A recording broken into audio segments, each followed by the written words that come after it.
Welcome back.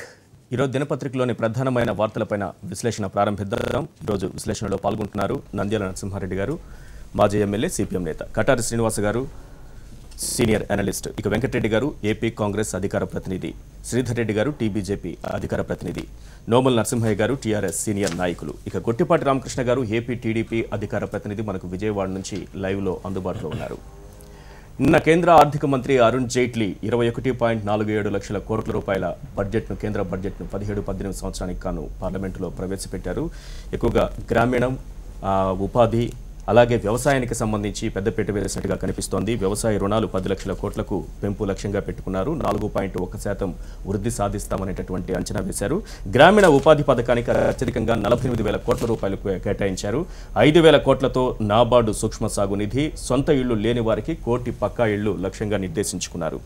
Right, budget పైన చర్చను ప్రారంభిద్దాం. కటారి శ్రీనివాస్ గారు, ప్రధానంగా ఈ బడ్జెట్కు ఉన్నటువంటి ప్రత్యేకతలు, డిమానిటైజేషన్ తర్వాత వచ్చినటువంటి బడ్జెట్, రైల్వే బడ్జెట్ సాధారణ బడ్జెట్లో కలిపింది ఒకటి, ఒక నెల ముందుగా ప్రవేశపెట్టినటువంటి బడ్జెట్, అలాగే ఇట్లా రకరకాలైనటువంటి ప్రత్యేకతలతో కూడుకున్నటువంటి ఈ బడ్జెట్లో సాధారణ ప్రజలు ఏమి చూస్తారంటే పెరిగినవి ఏంటి, తరిగినవి ఏంటి, ఇంతవరకు చూసుకుంటారు. ఉద్యోగులు ఐటీ స్లాబుల గురించి మాట్లాడుకునేటటువంటి పరిస్థితి.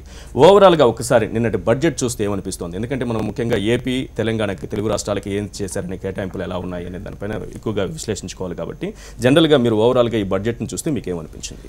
అదే అంటే డిమానిటైజేషన్ తర్వాత ప్రజలు దాదాపు దేశవ్యాప్తంగా ప్రజలు తీవ్రంగా ఇబ్బందులు పడ్డ తర్వాత 2-3 అయితే ఆశించారు ప్రజలు. మొట్టమొదటిది ఇన్కమ్ ట్యాక్స్ లెవెల్స్ కొంచెం భారీగా పెంచుతారు. అంటే సాధారణంగా మీకు కొన్ని ఏళ్ళ నుంచి ప్రతి సంవత్సరం 50,000 అలా పెంచుకుంటూ రావడం జరుగుతాం. ఈసారి అది కొంచెం భారీగా పెంచుతారని అయితే ఎక్స్పెక్ట్ చేశారు. కనీసం ఒక 4 లక్షల దాకా, చాలా మంది 5 లక్షలు అనుకున్నా, 4 లక్షల దాకా కనిపించింది. ఇవాళ 20,000 నెలకన్నది అసలు ఆదాయం కాదండి. సిటీ లాంటి హైదరాబాద్ అంటే వీళ్ళు కట్టేవాళ్ళు మీకు కడుతున్న 3.5 కోట్ల మందిలో దాదాపు 2 కోట్ల మంది ఆ మధ్యలో ఉన్నవాళ్ళే ఎక్కువ మంది. అంటే అర్బన్లో ఉంటున్నటువంటి పాపులేషన్ 20,000, 25,000 అనేది అసలు కుటుంబం గడవడానికి కూడా సరిపోయే ఆదాయం కాదు వాస్తవంగా. సో దానిలో కొంచెం రిలాక్సేషన్ వస్తుంది. అక్కడ ఏమి ఊహించిన మేజర్గా మిడిల్ క్లాస్ సంబంధించి, ఎంప్లాయీస్ సంబంధించి ఊహించిన దానిలో పెద్ద మార్పు ఏమి లేదు. 5% తగ్గిందని, 2.5 లక్షల పైన ఉన్న వాళ్ళకి. అంటే యాక్చువల్గా పెంచాల్సింది ఇన్కమ్ ట్యాక్స్ పడకుండా 4 లక్షల దాకా ఉంటుంది అనుకున్న దానిలో ఒక నిరాశ కనపడింది. ఇక రెండవది, మనం కీలకంగా ఎక్కడ పెద్దగా ప్రస్తావించింది మనం గమనించినట్టుగైతే డిజిటలైజేషన్ వైపు బలవంతంగా జనాన్ని నెడుతున్నటువంటి నేపథ్యంలో మనకి ఇష్టం ఉన్నా ఇష్టం లేకపోయినా డిజిటలైజేషన్కి వెళ్ళాలని డిజిటలైజేషన్ తప్పని నేను అంటలా. ఇప్పుడు డబ్బు వాడకుండా వేరే మార్గంలో డబ్బు వాడాలి ఎవరికి ఉండదండి. బ్లాక్ మనీ ఉన్నవాడు తప్పితే సాధారణంగా ఎవరికి డబ్బు కట్టబెట్టుకొని తిరగాలి ఎవరికి ఉండదు. వేరే మార్గాలు దీనికన్నా తక్కువకి నష్టం లేకుండా, కనీసం లాభం లేకపోయినా నష్టం లేకుండా ఉంటే వాడగలిగిన వాళ్ళని వాడతారు. ఎక్కడా కూడా ఈ డిజిటల్ ట్రాన్సాక్షన్స్ మీద ట్యాక్స్లు పడేదాని మీద ఏ క్లారిటీ ఇవ్వాల.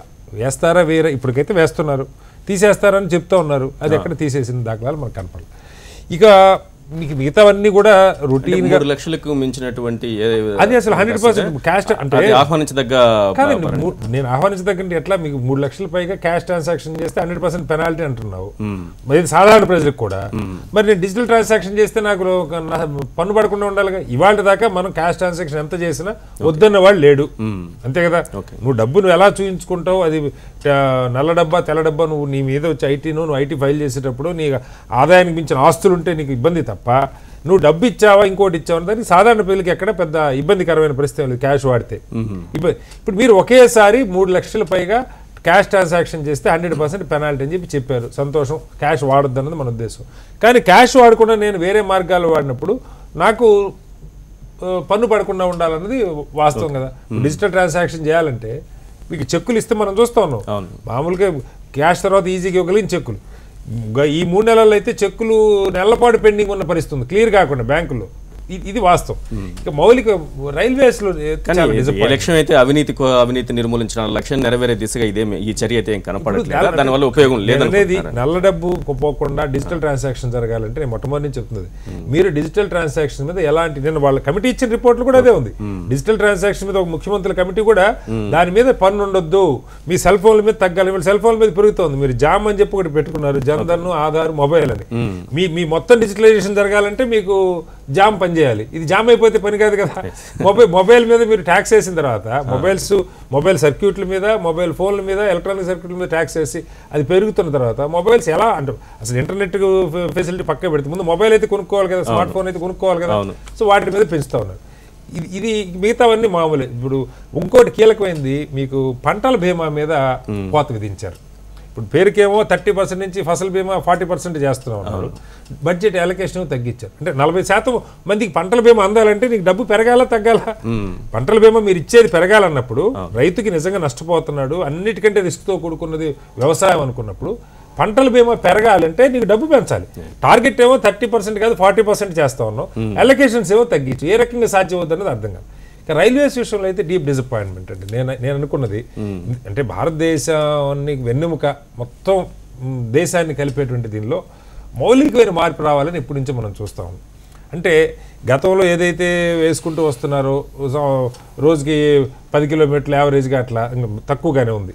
దాన్ని భారీగా పెంచి అంటే 3500 కిలోమీటర్లు ఎంత టార్గెట్ ఈ సంవత్సరం అని చెప్తారు. అది చాలా నార్మల్గా రొటీన్గా జరిగేదండి. 10-12 కిలోమీటర్లు పర్ డే అన్నది యావరేజ్గానే వస్తున్నది. అది దాన్ని భారీగా పెంచడానికి ప్రయత్నం. దానిలో మీరు బయట నుంచి పెట్టుబడులు తెస్తారా? 4500 కిలోమీటర్ల పునరుద్ధరణ జరగాలనేది ప్రతి సంవత్సరం ఉంది, కానీ అది జరగట్లేదు. అసలు ఆ టార్గెట్ కాదండి. ఇప్పుడు రైల్వేస్ని మీరు తక్కువ ఖర్చుతో తేలిగ్గా జనం వెళ్ళగలిగినటువంటి రైల్వేస్ని ఒక్కసారిగా అంటే ఒక నీజర్ రియాక్షన్ లాంటిది రావాల్సింది. దానిలో ఈ రొటీన్ దీనిలో మేము గతం నుంచి చెప్తా ఉన్నాం, కొన్ని లక్షల కోట్లు రైల్వేస్ మీద పెట్టుబడి కావాల్సిందే. రైల్వేస్ని ఇంప్రూవ్ చేయకుండా మీకు ఇవన్నీ చేసినా కూడా ఫలితం లేదు. సో రైల్వేస్ సంబంధించి అది మనకు కనపడింది. చాలా అంశాలు ఉన్నాయి. రైట్, రాష్ట్రాలకి ప్రధానంగా మనం మాట్లాడుకోవాల్సింది. మీరు ఓవరాల్ గా బడ్జెట్ గురించి ఏం చెప్తారు? బడ్జెట్ మోడీ గారు కానీ ఆర్థిక మంత్రి కానీ ఎంతైతే ఊరించారో అది ప్రజల ఆశల మీద అయింది.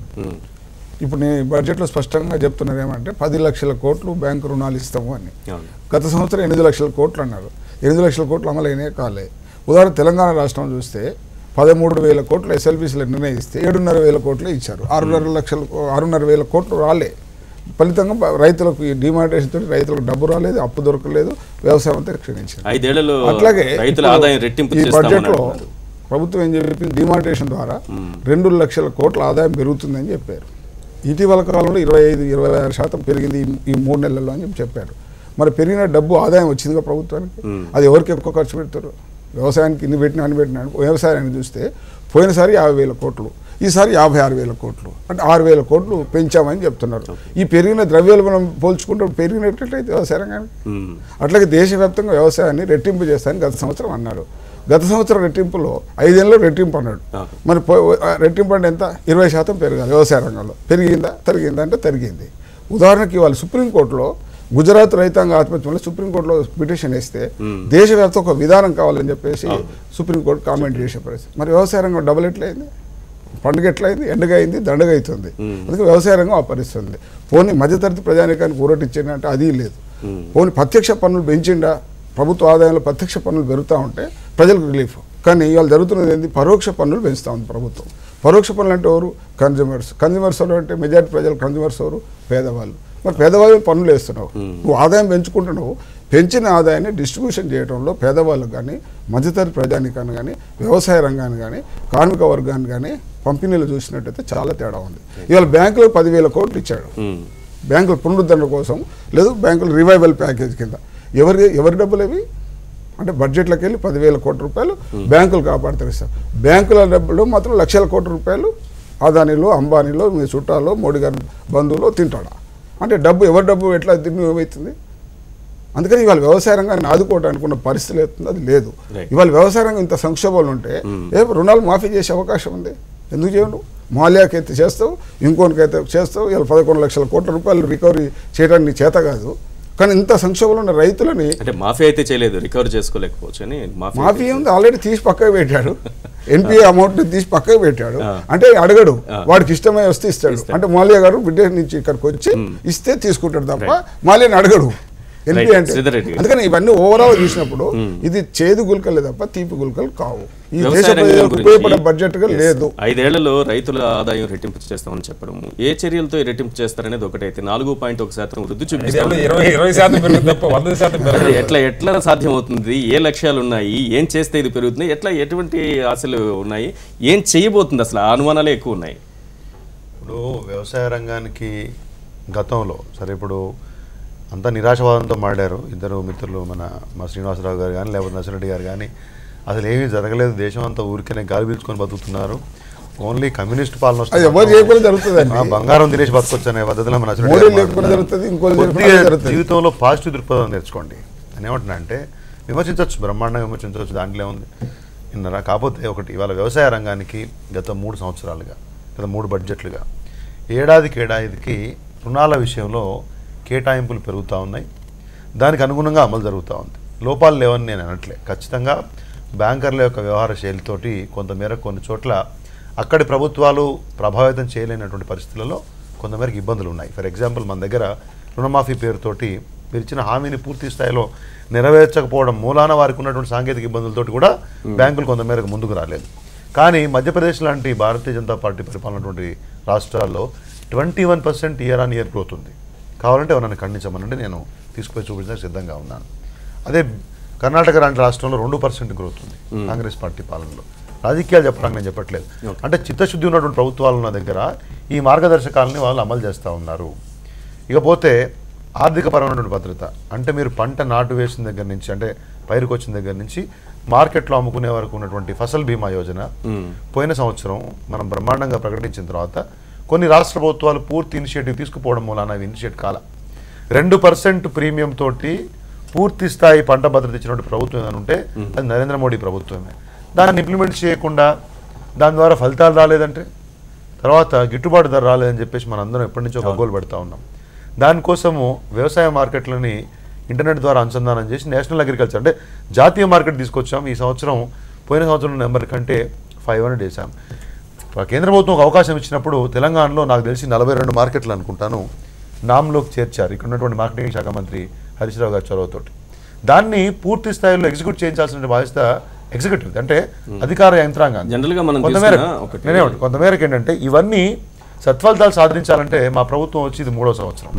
విప్లవాత్మకమైన మార్పులు ప్రవేశపెట్టినప్పుడు అక్కడ ఉన్న అధికార యంత్రాంగాలు ఆ స్థాయి మెచ్యూరిటీకి ఇంప్లిమెంటేషన్ కెపాసిటీకి రావాలా, దానికే మనకు సమయం పడతా ఉంది.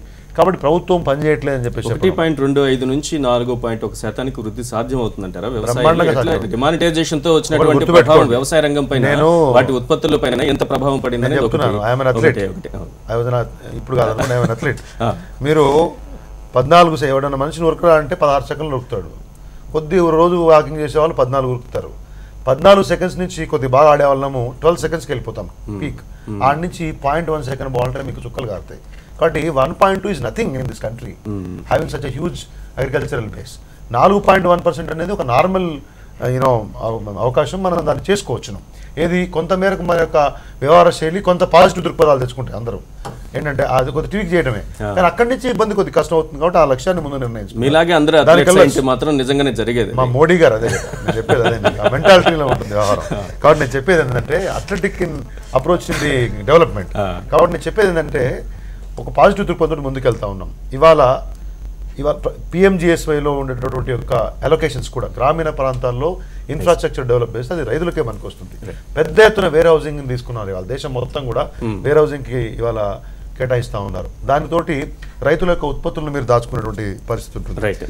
అదే కాకుండా సాగునీటి సౌకర్యం కోసం కూడా ఇవాళ 40,000 కోట్లతోటి కార్పస్ ఫండ్ ఏర్పరిచారు. లాస్ట్ ఇయర్ ఆల్మోస్ట్ 85,000 crores చేసి ఒక తెలంగాణ రాష్ట్రంలోనే AIBP కింద 11 మూలన పడ్డ పెద్ద ప్రాజెక్టులకి డబ్బులు ఇచ్చి వారు ఈ సంవత్సరం ఆయకట్టిస్తూ ఉన్నారు. అది కేంద్ర ప్రభుత్వం.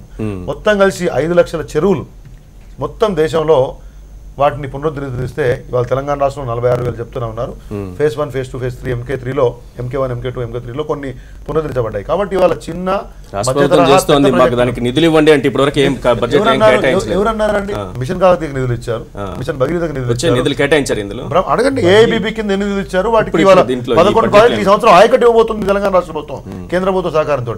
ఇవాళ రైతులకు ఇచ్చే పేదలకు ఇచ్చేటువంటి బియ్యంలో వీళ్ళు ప్రచారం చేసుకున్న బియ్యంలో 32 రూపాయలు ఖర్చు అయితే కేంద్ర ప్రభుత్వం 29 రూపాయలు ఇస్తా ఉంది. రూపాయి వినియోగదారుడు 2 రూపాయలు రాష్ట్ర ప్రభుత్వం, 29 రూపాయలు కేంద్ర ప్రభుత్వం.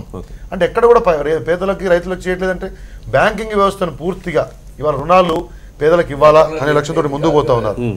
ఇవాళ ఉపాధి హామీ పథకాన్ని కూడా 12,000 కోట్లు పెంచి 45,000 కోట్లు చేశారు. దాన్ని వ్యవసాయానికి అనుసంధానం చేసే ప్రయత్నం చేస్తా ఉన్నాం. అంటే వ్యవసాయదారులు ఎవరైతే ఉన్నారో, రైతులు ఎవరైతే ఉన్నారో వాళ్ళకు అదనపు స్ట్రెంగ్త్ ఇవ్వడం కోసం చేస్తా ఉన్నాం.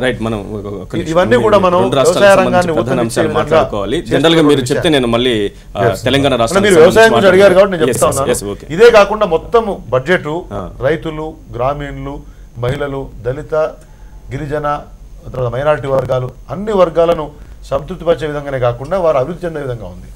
ఎంప్లాయ్మెంట్ క్రియేషన్ లో పెద్ద ముందడుగు చేసేటువంటి ప్రయత్నం 3,69,000 కోట్ల రూపాయలు ఓన్లీ మౌలిక సదుపాయాల కోసం ఏర్పాటు చేస్తా ఉన్నారు. 64,000 కోట్ల రూపాయలు మీరు ఇవాళ రహదారుల కోసమే, దాంతో కాకుండా వాటర్ వేస్ డెవలప్ చేయబోతున్నారు. కాబట్టి ఇట్స్ ఆల్ రౌండ్ వెంకటరెడ్డి గారు డెవలప్మెంట్. ఓవరాల్ గా బడ్జెట్ గురించి చెప్తే మనం తెలంగాణ రాష్ట్రం అలాగే ఏపీ రాష్ట్రానికి సంబంధించి 2 రాష్ట్రాలకు ఏర్పడే బడ్జెట్ కేటాయింపులు జరిగాయి మాట్లాడుకోవచ్చు. ఓవరాల్ గా ఇప్పుడు బడ్జెట్ గురించి చెప్తున్నాం. ఓవరాల్ గా వచ్చేసరికి immediate benefits, short term benefits, long term benefits allocation చూసి లాంగ్ టర్మ్ బెనిఫిట్స్ అంటే పెద్దగా ఏం లేవు అసలు చెప్పాలంటే. అంటే క్యాపిటల్ నేచర్లో ఒక సెట్ బిల్డింగ్ టైప్ చూస్తే అసలు ఏమి లేదు చెప్పాలంటే ఈ బడ్జెట్కి సంబంధించి. రెండోది వచ్చేసి అలొకేషన్స్ సంబంధించి అలొకేషన్ చూస్తే 10 to 15% హైక్ ఉన్నాయి అలొకేషన్స్లో. కానీ పెరిగే ధరల నేపథ్యం చూస్తే 20-25% ధరలు పెరుగుతున్నట్లయితే అలొకేషన్స్ 10 to 15% ఎక్సెస్ ఇవ్వడం జరిగింది.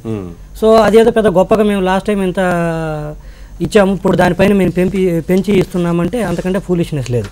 అంటే జనానికి ఏదో ఒక ఫిగర్ చూపించేసి లాస్ట్ 100 ఇచ్చేప్పుడు 110 రూపాయలు ఇచ్చాం కాబట్టి పెంచామని చెప్పేసి జనాల చెవులో పూలు పెట్టే ప్రయత్నం తప్పితే అదేం లేదు. ఒక పక్క పెరిగే ధరలు 20-25% పెరుగుతుంటే పెంచడం మాత్రం 10%. సో అలొకేషన్స్లో కూడా ఎటువంటి పరిస్థితుల్లో ఎవరికి బెనిఫిట్ వస్తుందని నేను అనుకోను. సో లాంగ్ టర్మ్ నేచర్లో చూస్తే అంటే దీర్ఘకాలికంగా క్యాపిటల్ అసెట్స్ బిల్డింగ్ వైపు చూస్తే అసలు అది లేదు. ఇక ఇమ్మీడియట్గా ఏదైనా చేయగలిగింది ఎవరికంటే ఆఫ్టర్ డిమానిటేషన్ తర్వాత వేతన జీవులు కానీ లేకపోతే మిగతా వాళ్ళు కానీ చాలా ఎక్స్పెక్టేషన్ పెట్టుకున్నారు. 4 లక్షల రూపాయలు మినిమం ఇన్కమ్ ట్యాక్స్ స్లాబ్ పెంచుతారని చెప్పేసి అటువంటిది ఎక్కడ కూడా ట్యాక్స్ స్లాబ్లో ఎవరికి కూడా బెనిఫిట్ ఇవ్వలేదు. ఏదో చిన్న ముష్టి వేసినట్టు 5 లక్షల రూపాయల లోపల వాళ్ళకి 5% ట్యాక్స్ స్లాబ్ 5% రేట్ అని చెప్పారు. దానివల్ల ఎంత బెనిఫిట్ వస్తుంది 12,500. ఆల్రెడీ ఇంతకుముందు 5,000 రిపేట్ ఉంది, నెట్ 7,500. అంటే నెలకు 600 రూపాయలు ముష్టి వేసినట్టు వేశారు. ఆ ముష్టి వేస్తే వేయకపోతే 600 రూపాయలు పర్ మంత్ కంటే ఈరోజు చిన్న ఖర్చు అసలు చెప్పాలంటే. అసలు 1 డేలో జస్ట్ ఒక రెస్టారెంట్కి వెళ్ళి సినిమాకి వెళ్తే అయ్యే ఖర్చు అది చెప్పాలంటే 600 రూపాయలు ఎంప్లాయీస్కి ఎందుకంటే. సో ఇంకా మిగతా వాళ్ళకి ఎవరికి ఎటువంటి బెనిఫిట్ లేదు. సో ఎటు చూసినా కూడా ఎవరికి ఏ బెనిఫిట్ ఇచ్చేదండి. ఇంకోటి ఏంటంటే ఈ హాస్పిటల్ చూస్తే మీరు చెప్పినట్టు ఫోర్స్ఫుల్గా డిజిటల్ ట్రాన్సాక్షన్స్ వైపు ఎందుకు నెట్టాలని చూస్తుంటే ఇప్పటికీ అర్థం కావట్లేదు. కొత్తగా ఎత్తుకున్నారు, November 8 తర్వాత ఎత్తుకున్నది అర్థమవుతుందంటే ఏమవుతుందంటే ఆ రోజు November 8 తర్వాత వీళ్ళు క్యాష్ ప్రొవైడ్ చేయలేక దానికి ఆల్టర్నేటివ్గా క్యాష్లెస్ అని పట్టుకున్నారనమాట. నాకు అర్థమవుతుంది చూస్తే. లేదా అంతకుముందు ఉన్న ఆలోచన కాదు పెద్దగా. అంతకుముందు ఒకవేళ ఏదైనా ఉన్నా ఇంత ఫోర్స్ఫుల్గా తీసుకురాలేదు, ఏదో ఫోర్స్ఫుల్గా తీసుకెళ్తున్నారు.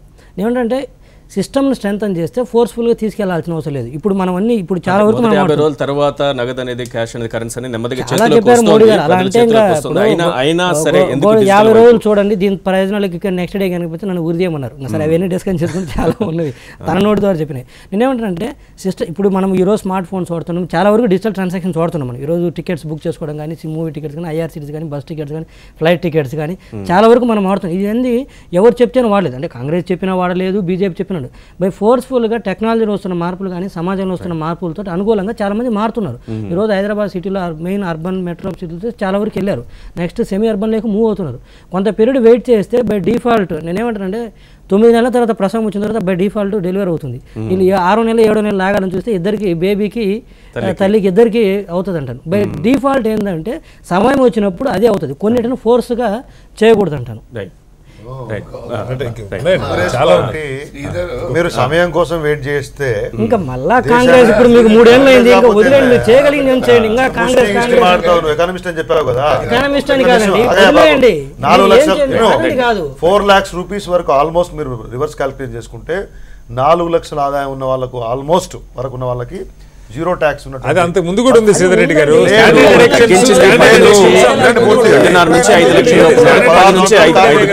ఎప్పుడు పనిచేయదు తెలియదు. ఆర్డర్ అయితే 600 రూపాయలు ముస్టానో కాబట్టి have some sense before speaking. 600 రూపాయలు ముష్టి 4 లక్షల రూపాయల వరకు మొత్తానికి పన్ను లేకుండా గౌరవం ఉంది. మీరు మంచి అనలిస్ట్ ఈ గవర్నమెంట్ కాంగ్రెస్ పార్టీ గవర్నమెంట్ కావాలి కానీ మనం ఇక్కడ కూర్చున్నాం గారు అంటే ఇప్పుడు ఆర్థిక మంత్రి గారు చెప్పినటువంటి విషయాల్లో అందరు అనలిస్టుల గురించి మాట్లాడుతూ రివర్స్ క్యాల్కులేషన్ లో ఆల్మోస్ట్ 4 లక్షల రూపాయల వరకు పన్ను లేదు. ఆ తర్వాత వినండి పన్ను లేదు మిగతా వాడి బెనిఫిట్స్ ఉన్నాయని చెప్పిన తర్వాత అది ముస్టేశారు. ముస్ట్ అంటే మీ దృష్టిలో ఏం చేయాలి? 10,000 రూపాయలు నెలకు ఫ్రీ ఇవ్వాలి ఎవరికన్నా. People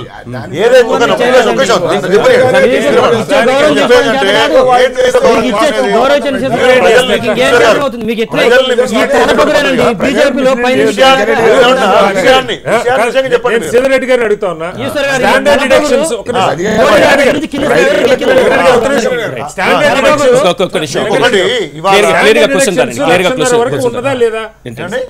standard deductions up to 1.5 lakh 1.5 lakh అంతకు ముందు కూడా ఉంది. సో 2.5 లక్షలకి 1.5 కలిపితే 4 లక్షలు అవుతుందా లేదా? మీరు కొత్తగా చేసింది కొత్తగా 4 లక్షలు గతంలో అంతకుముందు కూడా ఉంది కదా. ట్యాక్స్ స్లాబ్ 2.5 lakhs నుంచి 5 lakhs వరకు ట్యాక్స్ స్లాబ్ ఇప్పుడు 10% ఉంది. ఇప్పుడు ఏం చేశారు? 5% గురించే కదా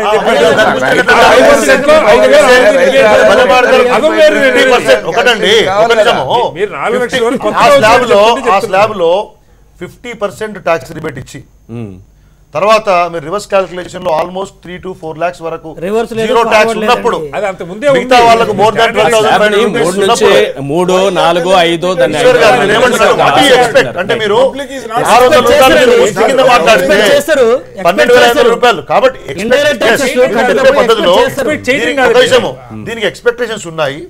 ఎక్స్పెక్టేషన్స్ మీట్ చేయలేదని చెప్పండి కానీ ముస్టేశారు.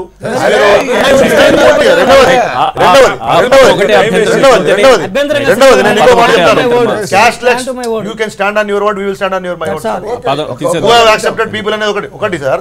ఇంకో డిజిటల్ ట్రాన్సాక్షన్స్ వేరు ఫోర్స్ఫుల్ గా నడిపిస్తున్నారు. రాగాలంటే ప్రభుత్వం ఒక ఇనిషియేటివ్ తీసుకున్నప్పుడు నగదు రహిత లావాదేవీల వ్యవస్థ ముందుకు పోవాలంటే కొంతమేరకు ప్రోత్సాహము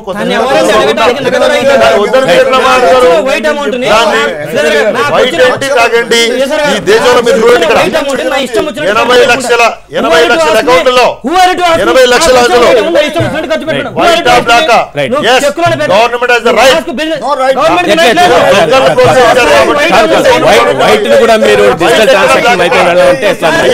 వైట్ బ్లాక్ అయితే నిన్న జెంట్గా చెప్పినప్పుడు పన్నుల వ్యవస్థలో we are almost non tax compliant సొసైటీగా ఉంది. 125 కోట్ల వ్యవస్థలో ప్రభుత్వానికి తెలియదు, ఆర్థిక మంత్రికి తెలియదు, ఆర్థిక నిపుణులు తెలియదు. మీకు తెలుసా? మీరు చేసిందే ఉంది.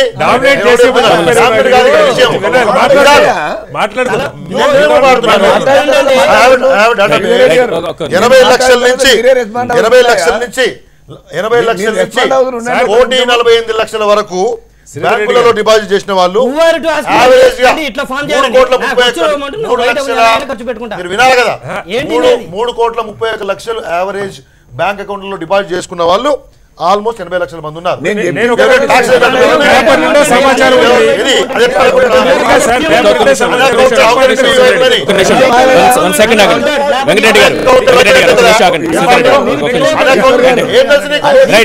మీరు దొంగలు తయారు చేస్తా ఉన్నారు.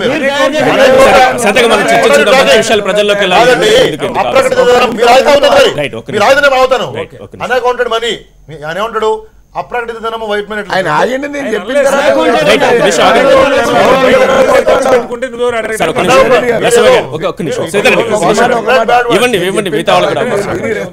చాలా బాగుంటుంది. ఇప్పుడు సరే ఇక్కడ ఏదో మనం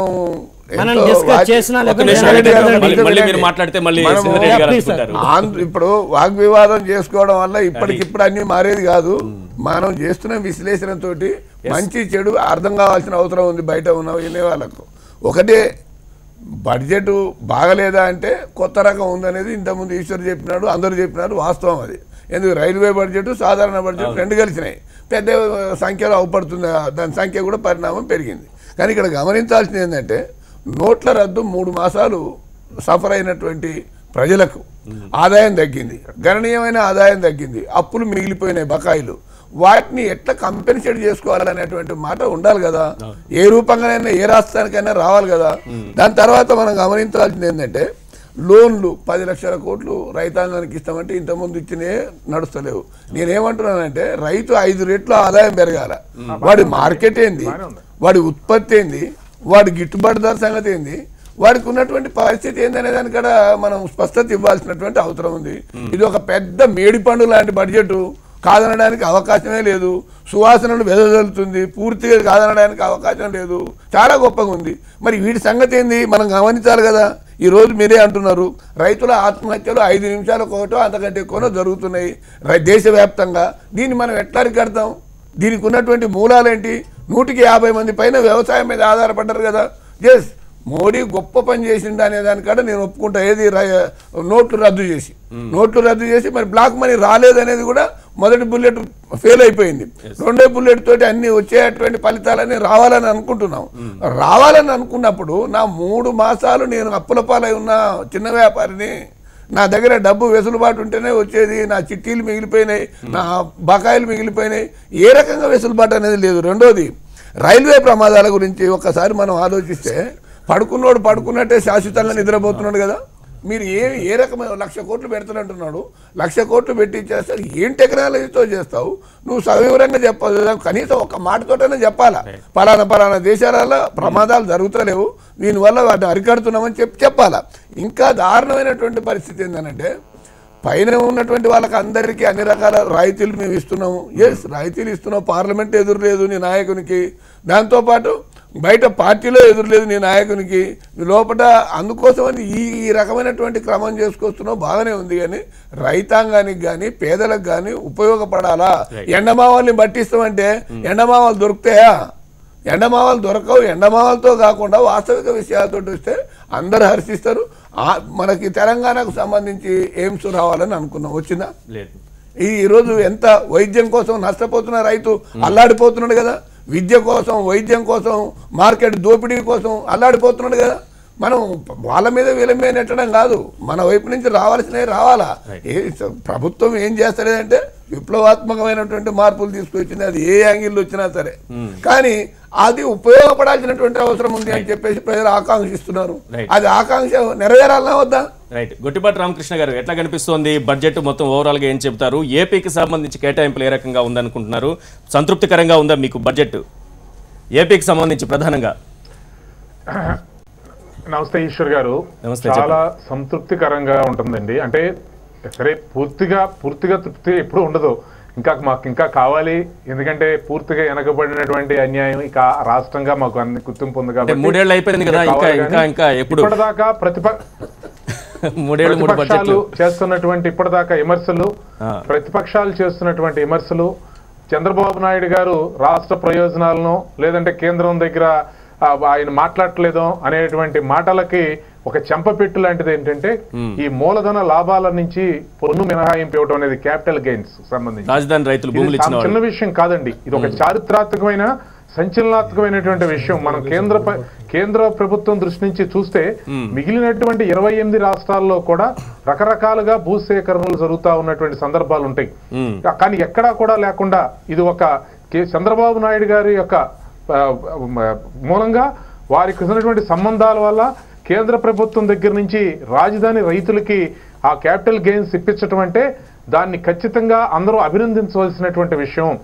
అందుకని ఇప్పటికైనా రాష్ట్ర ప్రయోజనాలకు సంబంధించి చంద్రబాబు నాయుడు గారు కేంద్ర ప్రభుత్వంతో సత్సంబంధాలు మెయింటైన్ చేయటం వల్ల వచ్చేటువంటి ఉపయోగం ఏంటో తెలుసుకోవాలని చెప్పి ఈ సందర్భంగా నేను ఎవరైతే విమర్శలు చేస్తా ఉన్నారో వారందరినీ కోరుతా ఉన్నాను. ఇది రాజధాని రైతులకి ఈ క్యాపిటల్ గెయిన్ ట్యాక్స్ మినహాయింపు అనేది కొంతవరకు పర్లేదు, అది బానే ఉంది. దాదాపు 800 కోట్ల నుంచి 900 కోట్ల వరకు రైతులు అయితే ఈ 2 ఏళ్ళు కాకుండా 5 ఏళ్ళు పెడితే బాగుండేది అనేటటువంటి ఒక వాదన కూడా వినిపిస్తుంది. మరి ఆ మేరకు ఏమన్నా ప్రభుత్వం ఒత్తిడి తెస్తుందా కేంద్రం పైన?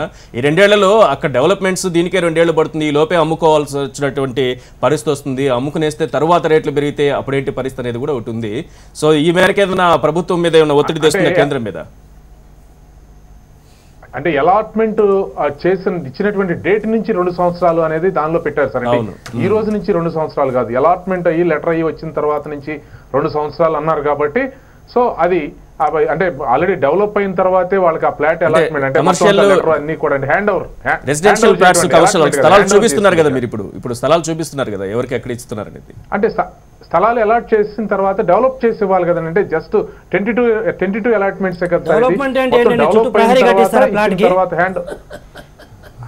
రిజిస్ట్రేషన్ అయిపోయిన తర్వాత లేఅవుట్ చేసుకుంటారు. డెవలప్మెంట్ అనేది చుట్టూ ప్రహరీ కట్టిస్తారా 1000 గజాలు 1200 గజాలకు? మీరు ఇక్కడ చిన్న కన్ఫ్యూజన్ అండి. ల్యాండ్ సీల్కి ఇచ్చిన తర్వాత క్రాస్ రిజిస్ట్రేషన్ ఫామ్ లో మళ్ళీ రైతులకు ఇవ్వడం జరుగుతుంది. ఆల్రెడీ కొంతమంది స్టార్ట్ చేశారు క్రాస్ రిజిస్ట్రేషన్, ఒక 1 year లో పూర్తి అవుతుంది. రైతులకు ఇచ్చిన తర్వాత ఏంటంటే టోటల్ లేఅవుట్ 33,000 ఎకరాలు ప్రభుత్వం డెవలప్ చేసుకుంటుంది ఇప్పుడు సిఆర్డీఏ చెప్పిన నామ్స్ ప్రకారం. కాకపోతే ఏంటంటే అది డెవలప్మెంట్కి it will take minimum 2 years ఆ లేఅవుట్ కంప్లీట్ డెవలప్మెంట్కి. కాదు ఈ లోపు ఏంటంటే ధరలు కొంచెం పెరుగుతుంది ఇప్పుడున్న దానికంటే. కాదు ఇప్పుడు ఏంటంటే ఒకటేంటే ట్యాక్స్ గెయిన్ మిగిలించుకో, అందులో స్వాగతించాల్సి విషయం, అంతేం తప్పు పట్టము. కాదు క్యాపిటల్ గెయిన్ ట్యాక్స్ బెనిఫిట్ మిగిలించుకోవాలనుకుంటే మాత్రం ఫోర్స్ఫుల్గా సేల్ చేసుకోవాలి. ఒకవేళ ఈ 2 years లో సేల్ చేసుకోలేకపోయారనుకోండి, తర్వాత ధరలు పెరిగితే మళ్ళీ ఎక్కువ ట్యాక్స్ పడుతుంది. సరే ధరలు పెరిగినా మళ్ళీ క్యాపిటల్ గెయిన్ ట్యాక్స్ వచ్చి ఓన్లీ 20% కాబట్టి రీజనబుల్, అది కాదనము. కాకపోతే అంటే ఇప్పుడు ఫోర్స్ఫుల్గా సేల్ చేసుకోవాలా, క్యాల్కులేట్ చేసుకుని దాని తర్వాత ఎక్కువ రేట్ వస్తుంది, మన దాంట్లో కట్టేది మనం 20% కాబట్టి ఉంచుకోవాలనేది ఇట్స్ వాళ్ళ ఫినాన్షియల్ డెసిషన్. అది అమ్ముకున్న తర్వాత మళ్ళీ 5 ఏళ్ళకి అట్లా పెంచితే రైతులు కూడా నష్టపోయేటటువంటి బెనిఫిట్ స్వాగతించాల్సిన విషయమే కాదనగానే ఇప్పుడున్న రైతులకు కొంత రిలీఫ్ ఉంటుంది. దాన్నే పెద్ద అసలు ఏపీకి టోపీ పెట్టారండి, దీని ఒక్కదాన్ని తీసుకుంటే మనకు టోపీ లేదని చెప్పదు. రైట్ మిగతా అంశాల్లోకి వెళ్దాం. చెప్పండి మిగతా అంశాలు ఏమి మీకు అనుకూలంగా కనిపిస్తున్నాయి? మిగతా అంశంగా సార్ నేను 2 నిమిషాలు మాట్లాడే ఇచ్చారు. ఈ రోజు ఇప్పుడు వారికి ఎప్పుడు పూర్తిగా నెగిటివ్ నే కనపడతా ఉంటే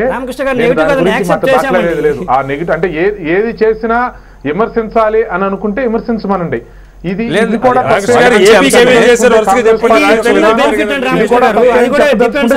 ఫినాన్షియల్ డెసిషన్, అది మిగతా చెప్పండి. మనం కాదండి యాక్సెప్టెడ్, ఇట్స్ రైతులకు ఆరోగ్యం తీసుకునే ఫినాన్షియల్ డెసిషన్, ఇది ఫీజిబిలిటీ మీద డిపెండెంట్. ఇది కాకుండా మనకు టోపీ పెట్టారు, దాని విషయంలో ఏదన్నా చెప్పండి, టోపీ తీసే మార్గాలు ఏమైనా ఉంటాయి? ఏం చేశారో చెప్పండి. ఏం చేశారో చెప్పండి. మీరు చిన్న బెనిఫిట్ చెప్తున్నాను అది ఏనండి. అది చెప్తా అంటే మీరు మళ్ళా మొదలుకు వస్తే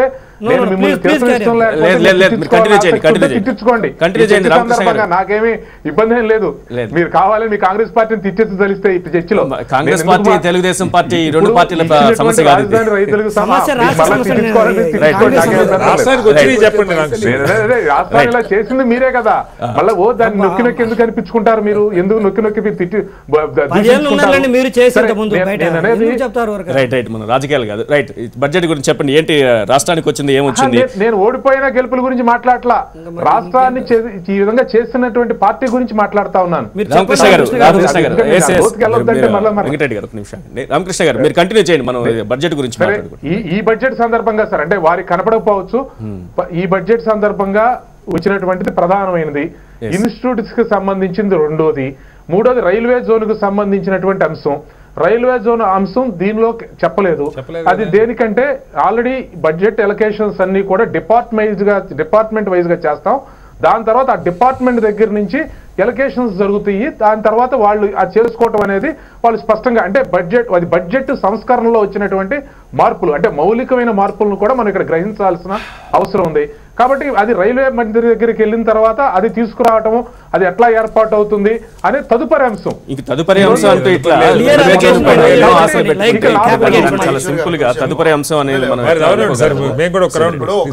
ఏపీకి టోపీ పెట్టారు, తెలంగాణకి ఇవ్వలేదు, మధ్యప్రదేశ్ 5 రాష్ట్రాల ఎలక్షన్స్ ఉన్నాయి.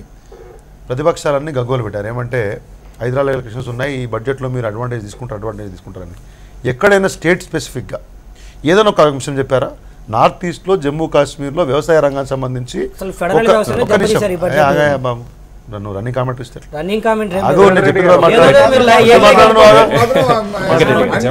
మధ్యలో మాట్లాడండి కదా. నేను చెప్పేదంటే ఈ రెండు రాష్ట్రాలకు తప్పింది విషయం తప్పితే మొత్తం బడ్జెట్లో వారు చెప్పినట్లు డిపార్ట్మెంట్ స్పెసిఫిక్గా అలొకేషన్స్, కొత్తగా వచ్చేటటువంటి అంశాలు, లేకపోతే గవర్నమెంట్ దృక్పథం కొన్ని 10 అంశాల మీద ఆ రకంగా చెప్పుకొచ్చారు తప్పితే స్టేట్ స్పెసిఫిక్ ఎక్కడా లేదు.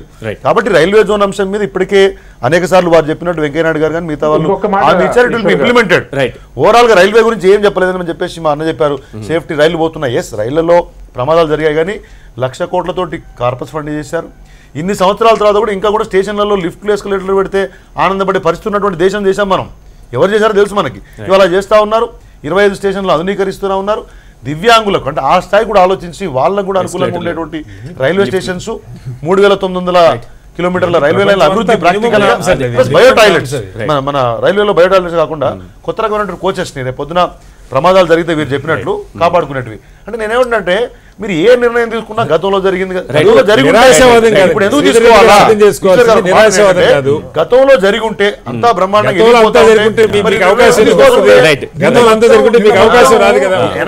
కాంగ్రెస్ పార్టీని సమర్థించిన రోజు విమర్శ వచ్చినంత మాత్రం ప్రభుత్వం మీద ప్రభుత్వం దాన్ని తెలంగాణ ప్రభుత్వానికి సంబంధించి ఇవాళ పరిస్థితులలో ఇంటికా పత్తర్సే జవాబు మిల్తా. మీరు అడిగేదానికి నేను సమాధానం చెప్తాను, చెప్పే పద్ధతిలో చెప్తాను.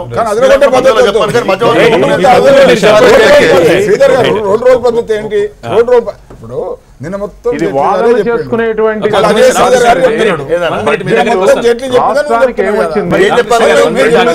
పాకిస్తాన్ ముచ్చట, అమెరికా ముచ్చట, చైనా ముచ్చట చెప్పలేను కదా.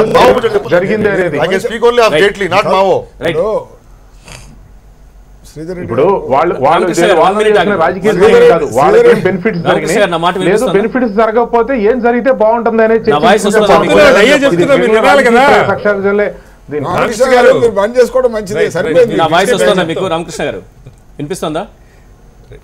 వినిపిస్తుంది సార్. ఒక్క నిమిషం వెయిట్ చేయండి, నేను మళ్ళీ మీ దగ్గరకు వస్తాను. 1 minute. శ్రీధర్ రెడ్డి గారు డబుల్ వాయిస్ చేస్తున్నాడు. ప్రతిపక్షాల యొక్క పాత్ర వింటే ఈ ప్రభుత్వం, ఈ దేశ ప్రజలకు మేలు జరుగుతుంది. ఫస్ట్ అదరగొట్టడం ద్వారా నిజం అబద్ధం కాదు. నేను చెప్పేది ఏంటంటే ప్రభుత్వం ఒక బడ్జెట్ పెట్టింది. ఈ బడ్జెట్ లో అసలే ప్రయోజనం లేదని కాదు, ఇంకా ఇట్లా ఉంటే ప్రయోజనం ఉంటుందని చెప్పదలుచుకున్నది. అట్లాగే ఇంట్లో ఉన్న లోపాన్ని చెప్పదలుచుకున్నది. ఒక అధికార పక్షం అనేది లోపాలని ఎత్తి చూపితే దాన్ని పాజిటివ్ రిసీవ్ చేసుకొని అందులో ఉన్న వాస్తవాన్ని అమలు చేయడం ద్వారా దేశానికి హితం జరుగుతుంది. అది విడిచిపెట్టి మీరు నెగిటివ్ వాళ్ళు, ఈ వాదిగాళ్ళు, వీళ్ళు ముష్టి అనేది తప్పు. బడ్జెట్ లో పాజిటివ్ నెగిటివ్ అంశాలు ఉంటే మీరు కేవలం నెగిటివ్ అంశాలే చూస్తున్నారండి.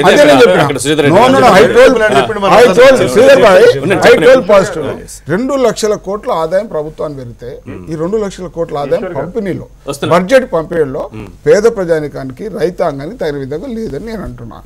ఉదాహరణకు వ్యవసాయ రంగానికి 50,000 కోట్ల నుంచి 56,000 కోట్లు పెట్టాడు. 2 లక్షల కోట్లలో 62% వ్యవసాయ రంగం గ్రామీణ ప్రజల మీద, 6,000 కోట్ల ద్వారా రైతాంగ ఆత్మహత్యలు 3 ఏళ్ళు అయింది. ఆపినవా? దేశం లాగిందా? తెలంగాణ లాగిందా? గుజరాత్ లాగిందా? ఆంధ్రప్రదేశ్ లాగిందా? మహారాష్ట్ర లాగిందా? ఏం చేసామని ఒక మాట, ఇంకా లాస్ట్ మాట నేనేమంటున్నట్టే, ఇవాళ పేదరికం డిమానిటేషన్ ద్వారా ప్రజలకు హితం జరుగుతుంది అన్నాడు. ఏంటి బ్లాక్ మనీ అన్నాడు. బ్లాక్ మనీ ఆడ తీసినవా? విదేశాలనే తెస్తాను, 15 లక్షల రూపాయలు ఒక్కొక్క కుటుంబానికి వేస్తా అన్నాడు. ఏది? నేను ఈ 3 నెలల తర్వాత మార్పులు జరిగితే నేను చచ్చి ఉరేసుకుంటా అన్నాడు మోడీ గారు. మేము అనలేదే ఉరికాయితం తీసుకుపోయి నువ్వు ఉరేసుకో అని అనలేదు మేము ఇప్పటికి కూడా. ఎందుకంటే నువ్వు ఒక ఆర్థిక ఆలోచన చేసి ఎవరితో తప్పుడు దిగబడ్డావు, ఈ దేశాన్ని నాశనం చేసినావు. ఎవరు ఆర్థికవేత్త ఎన్ని దేశ రూపాయల విషయంలో ప్రభుత్వం, కేంద్ర ప్రభుత్వం కాదు, రిజర్వ్ బ్యాంక్ హక్కులు హరిస్తున్నారు.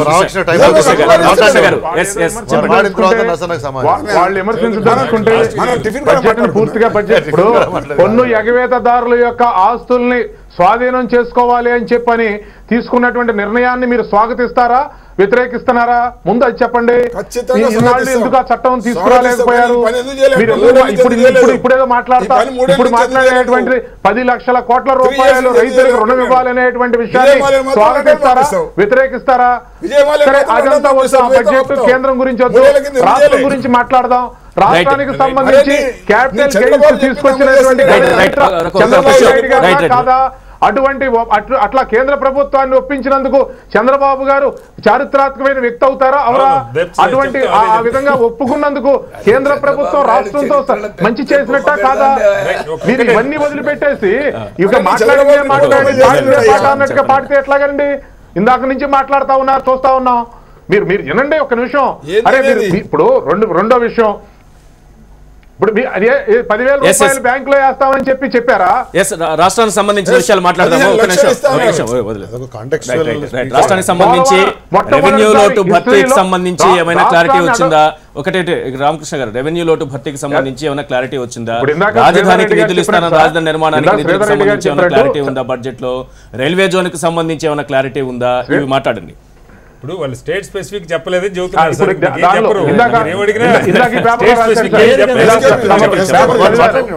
పేపర్ చదివారు, ఒక్క నిమిషం సార్. పేపర్ చదివారు, దానిలో రాశారు ఏమని? పోలవరం మీద స్పష్టత లేదు, రాజధాని నిర్మాణం మీద ఎంతవరకు నిధులు ఊసలేదు, పోలవరం నిధులు ఊసలేదు. పోలవరానికి మొత్తం మేము పెట్టుకుంటామని చెప్పిన తర్వాత మొత్తం మేము పెట్టుకుంటామని దాని గురించి మళ్ళీ ఇప్పుడు దాన్ని ఎందుకు మాట్లాడతారండి? అలాగే రాజధాని నిర్మాణానికి సంబంధించి వాళ్ళు చెప్పిన తర్వాత దీనిలో ప్రత్యేకంగా దానిలో దానిలో కావాలని చెప్పని వెతుకుటం అనమాట. అరే దాని నిధులు శాఖలకు కేటాయించి అక్కడి నుంచి మొట్టమొదటి వచ్చినటువంటి అవార్డు బాగా ఉపయోగించుకుని ఆంధ్రప్రదేశ్ రాష్ట్రానికి అవార్డు వచ్చింది. ఈసారి దాని నిధులు పెంచారు, మరింత ఉపయోగించుకుంటే ఈ రాష్ట్రమే కదా ఉపయోగించుకునేది. ఈ రాష్ట్రాన్ని ఉపయోగించుకోగలిగినటువంటి ఆంధ్రప్రదేశ్ రాష్ట్రం ఇంకా ఆ శాఖకు నిధులు రావటం వల్ల అదనంగా మరింత ఉపయోగించుకునే అవకాశం వచ్చింది కదా. అంటే ఇవే నిజంగా చెప్పాను. సంతృప్తిగా ఉన్నారా అంటే మాకు ఇంకా చాలదు, కానీ మంచిది కాదు అని ఎలా అంటాం? అది కూడా విమర్శించితే ఇక దానికి ఒక అర్థం ఉండాలి కదండి. ఇప్పుడు నేను 2 విషయాలు, ఒకటి ఇంకా టైం రాష్ట్ర దేశం సంబంధించి ఒక మాట చెప్పేసి దీనిలోకి వస్తాను. కీలకమైన 3 మన విద్య, వైద్యం, ఉపాధికి సంబంధించి స్కిల్ డెవలప్మెంట్. ఎందుకంటే మోడీ గారు చాలా గట్టిగా చెప్పిన స్కిల్ డెవలప్మెంట్.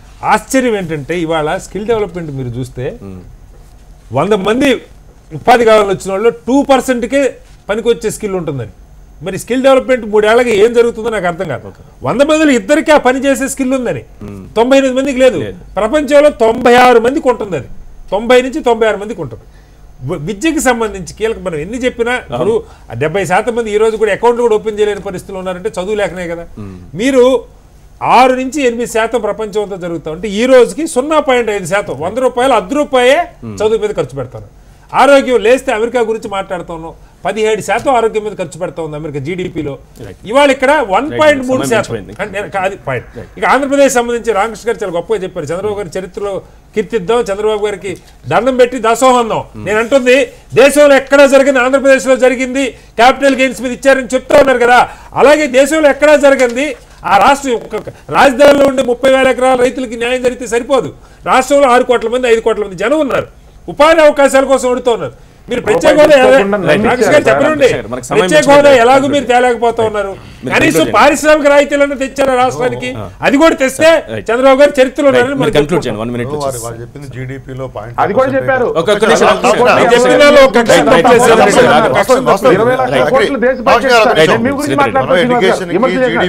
మన సమ్మిట్ లో 10 లక్షల కోట్లు 20 లక్షల కోట్లు దేశ బడ్జెట్, 10 లక్షల కోట్లు 20% వచ్చినా 2 లక్షల కోట్లు వస్తుంది. ఈ నరేంద్ర మోడీ గారు ప్రభుత్వం వచ్చింది కొత్త మారుస్తారని కదా ఒకటి.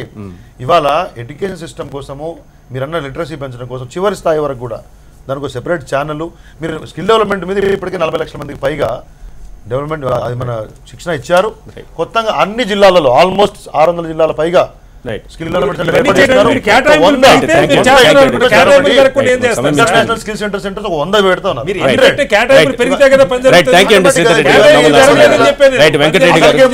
శ్రీనివాస గారు, నంద్యాల నరసింహారెడ్డి గారు, గొట్టిపాటి రామకృష్ణ గారు, ఇది వాళ్ళ చర్చ కార్యక్రమం చూస్తూనే ఉండండి హెచ్ఎం టీవీ.